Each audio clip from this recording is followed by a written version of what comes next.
qui a été commise par voie de presse Cour suprême jàpp na ne warta mën a nécessiter une procédure de contrainte par corps te contrainte par corps boobu comme ni ma ko ci waxee li ñu ci jublu woon mais Ousmane Sonko ba fayul 200 millions yi ñu mën a am opportunité yóbbu ko prison c'est ça la contrainte par corps donc Cour suprême de revenir sur les faits question de droit yi kese les purger. D'accord jërëjëf Aïcha mën ngaa xaar une suite favorable ci révision procès bii nii. man na bu dee da nga bëgg dégg dëgg rek justice bi ni ma ko gisee ak ni muy fonctionner nii xaaruma dara loo xam ne ça va dans le sens positif bi ñuy xaar. Tu sais il faut pas être plus royaliste que le roi man dama jàpp ni révision procès bi dafa am lu ko jiitu mooy ne justice bi ni ñu ko seetloowee li ñu amoon yaakaar ni Pape Ahmadou ñii bu ñu ñëwee soppeeku dëgg-dëgg dina am ci yenn ci ay àtte ni ñu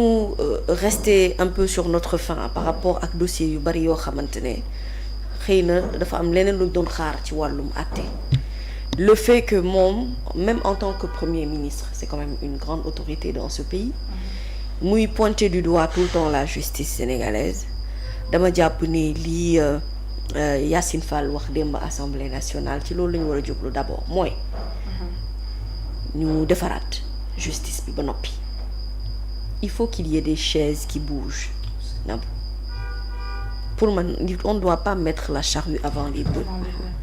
dafa am loo xam ne moo jiitu mooy ne li nga seetlu ne xëy na amaana da nga jàpp ne kat yenn ci ay pratiques yi fi nekkoon ñu ngi fi ba tey da ngay fexe ba dindi pratique yooyee ba pare kuy yoot du sëqat mën a dégg sama maam di ko wax aujourd'hui moom li mu bëgg moom Ousmane Sonko en tant que leader de parti ñi farak moom ci parti bi ak ses sympathisants loolu la ñu bëgg te yàgg nañu koo bëgg mais sunu borom da ko sottaliwul woon noonu pourquoi parce qu'il y a eu une décision de justice te ñu ko fi àtte woon ñoo fi nekk ba tey voilà lu tax nga am yaakaar ni ñi ko fi àtte woon dañuy ñëwaat revenir ñoom ci seen décision bu ñu jëloon yu sabren nag man day Mamy Samb wax dëgg yàlla ki nga xam ne moo ma àtte woon te bu dee séparation de pouvoir dafa am dëgg exécutif warul mën a am main mise sur le judiciaire on est d'accord kon kay Ousmane moom mënu dara ci ñi bu ci mënoon dara kay du dëkkee boole chaque jour wala ñaxtu bopp en tout cas ñaxtu utilisons cette expression là ci yenn yi nga xamante ne ci ay acte la yu tegu ci Sénégal ñi dem ba fu mu nekk nii gis nga relâchement bi nit ñi amoon ci mbiri yoon relâchement boobu seetlu woon ne Sénégal lañ ko commencé di ko amaat nii amoon nañu yaakaar bi le président Bassirou Diomaye Fallo ba ñu def yenn assises yi conseil de la magistrature ak yeneen ñu ni toll ça a mené un débat les gens se sont intéressés même à la justice à un moment donné il y a eu des c'était pas des remaniements mais des changements de poste ñu ne chamboulement au niveau de la justice ñu ne ok ça va faire bouger les choses mais Nabou le constat est que mais franchement bu ñu waxantee dëgg rek on a l'impression que rien n'a changé en vrai mais si rien n'a changé et ce sont ces mêmes personnes-là qui avaient jugé Ousmane ces mêmes personnes vont venir rejuger Ousmane ils vont revenir sur une décision que eux-mêmes ils ont prise je ne le pense pas man kay comme am naa éligibilité Pape Ahmadou te wax dëgg yàlla mën naa voter mën nañ ma it voter du ma ci boole wax ku yor du sa xët tant que raxasuma li ma bëgg a raxas boobu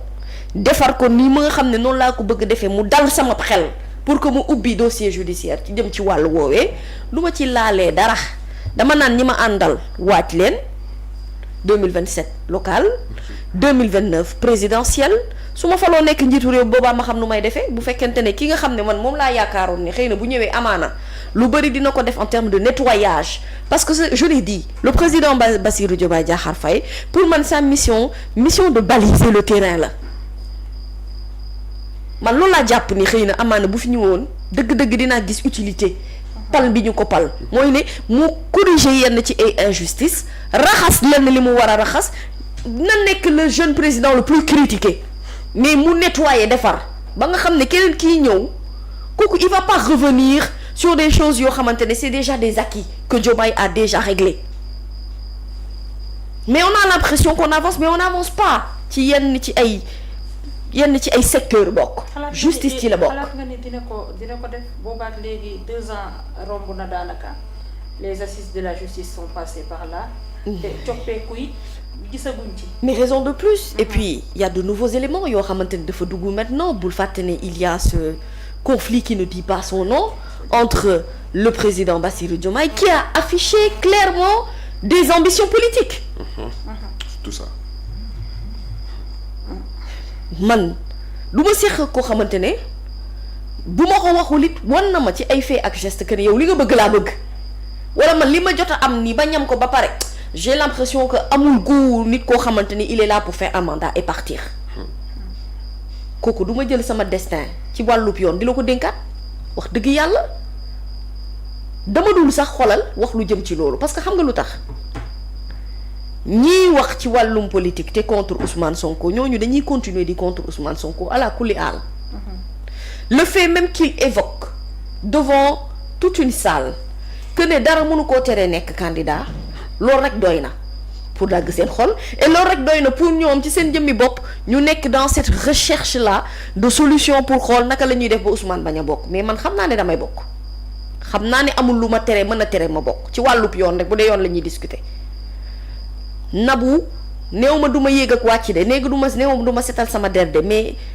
am na loo xamante ne dafa baax ci nga def ko ci bu timing bi jotee. il est éligible. am nañu ay actes yoo xam ne acte nañu ko te pourtant c'est des dossiers yoo xam ne ça date depuis des années voilà. Mambay ay waxam kenn du ci dóor kenn sa doom en tout cas te Mambay dafay continuer oui de dire qu'il a gagné le procès oui et puis depuis lors moom li ko Ousmane waroon a jox daa laal 15 boobu ba tey et puis Mambay mu ngi ci réew mi ñëw ñu nekk bitim réew yëpp yaa ngi am jafe-jafe pour indi leen fii ñu dellu si waat fii pour yoon àtte leen bàyyuma ci xel sax bi ko mettre di wax mais je veux dire dans le raisonnement enfin man moo xëy na peut-être man maa bad science mais Nabou c'est-à-dire man am na loo xamante ne su ma ko gisee nga koy doxalee du ma jël sama destinée di la ko dénk. c'est pas sûr. sama destinée dama koy téyel sama bopp. est-ce que tamit bëggul sécuriser parce que boobaak léegi jamono jii ñu génn son inéligibilité boobaak léegi dañ koy agiter ci toile bi tout le monde en parle di nga gis peu de juristes comme Pape Ahmadou Mbaye yuy wax ni le président Ousmane Sonko il est éligible aux élections est-ce que du loolu moo tax mu bëgg ñu. non mais c'est tu sais la situation bi nga xam ne pour sécuriser peut-être son éligibilité bi nga xam ne oui on en parle. oui non enfin oui, peut-être bien je peux le lui accorder mais ce que je veux dire mooy ne la situation n'est pas pire qu'en 2021 2022 2023 la situation n'est pas pire la situation était pire jamono bi ñuy yëkkatee ni diffamation dafa am ci diggante Ousmane Sonko ak Mame Mbaye mooy li la fari doon rappeler ne moo déclenché yenn ci ay conflits yoo xamante ne moom mëne gars yi ñu commencé xeex ñii ñu jàpp leen ñii ñu arrêté leen mu mettre dëkk bi dans une situation boo xamante ne on n'a même plus envie de revivre ça dans cette affaire-là et dans tant d'autres affaires yu ñu yëkkati woon parce que ñoom il fallait coûte que coûte ñu xool Ousmane Sonko naka la ñuy def ba du bokk ci élection yi est-ce que comprendre nga.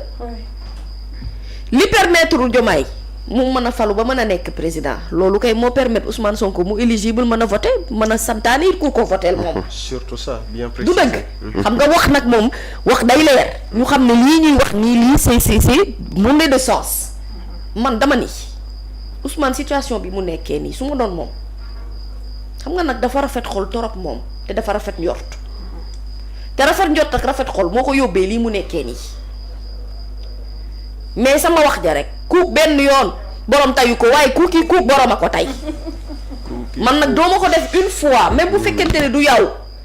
mais man li ma siir muy ñëwit bu riir bi nduroo wut ak darago soriwul darago saa waaye du ma jël sama destin di la ko dénk nag wax dëgg neex yàlla déet mag buñ la naxee benn yoon d'accord mais mag nax la naxaat la ndax bi nag bu yàggee yow yaa prêté le flanc man c'est-à-dire que man du ma bëreeg nit di la jox tànk. absolument boo may galgalee man du ma la may tànk man li wóor ba wóor mooy lii ma wax ni loolu laa gëm te looy am mooy ne man Ousmane Sonko je suis éligible man Ousmane Sonko mën naa nekk candidat 2029 je mets mon destin entre les mains des Sénégalais et les mains de Dieu point lu ma yàlla may ma jël kay toog di xaar wecc itam ma jox ko ni mu ko waxee woon noonu la koy jëfee boobu ba tey pourtant joxu ko Festin Mali te comme ko war a jox sa foofu dafay newul bu fi nekkoon sa xeex bi gën a neex mais dafay nekkul boo ko bëggoon a dem jëli mandat international gis nga li France def Madiambal Diagne Mayacine ne moom itam ay doomi français yi nekk fii di xaar ñu yóbbu leen ñoom it duñ dem fi la ñuy toog gatsa gi tàmbali kon dafa am loo xamante ne nii nabu su ma ko séqee nit man boog bu ma waree bëreeg yow man du ma la jox tànk boo may galgalee yow rythme bi ngay demee rek laay demee la vérité est que aujourd'hui si tout le monde on est d'accord que lii nga xamante ne seetlu nañ ko ci ay décisions de justice on a l'impression que c'est du rebelote donc su fekkee ci wàllub yoon moo am problème il faut mettre les bons juges les meilleurs magistrats de si place yi nga xamante ne moom la ñu mérité atte yi nga am impression ne dëgg-dëgg amul faral nit parce que waruñu am sensation ni oui vraiment dafa mel ni 2 poids 2 mesures dafa am ci justice bi loolu dañu yàgg di ko kaas ak di ko jooy à la limite heure bi waroon na nekk une page tournée c'est-à-dire Sénégal on est en train de revenir sur des choses yoo xamante ne xeex nañu ko fi kaas nañ ko fi jàmbat nañ ko fi buñ ko continuer di ko xeex di ko kaas di ko jàmbat moomoo ça veut dire que ñun on a un problème ça veut dire que ñun cette rupture là ce n'est qu'un mot mais en vérité il n'y a pas de rupture quand on nous dit que le système est toujours là c'est ce même système qui avait condamné Ousmane ce même système qui a condamné Ousmane je vais pas revenir jël sama desi man di la ko jox yow never du ma ko def man daal je suis éligible point barre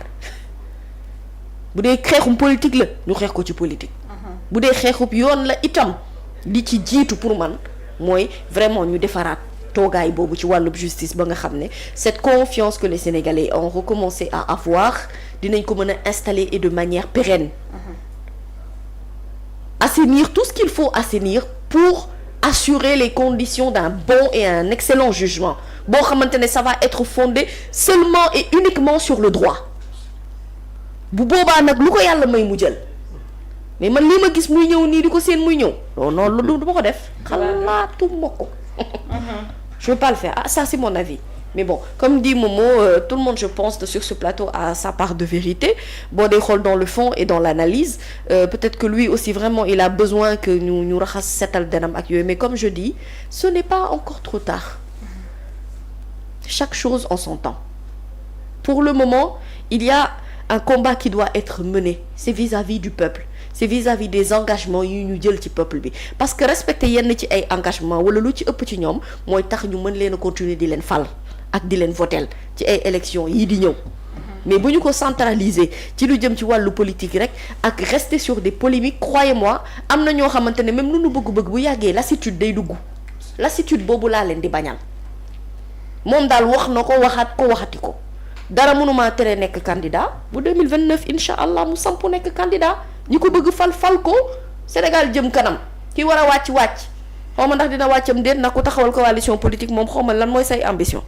d'accord jërëjëf Adjaratou Mamy alors maître ba tey ñu delluwaat ci prestation wu ministre de la justice ca assemblée ñëw na ci li nga xamante ne mooy réciprocité bi nga xamante ne moom nee na désormais Sénégal dina ko def avec la France maanaam ñenn ci ay doomu Sénégal yi nga xamante ne dañ faa nekk France lànk ne du leen extradé ñoom it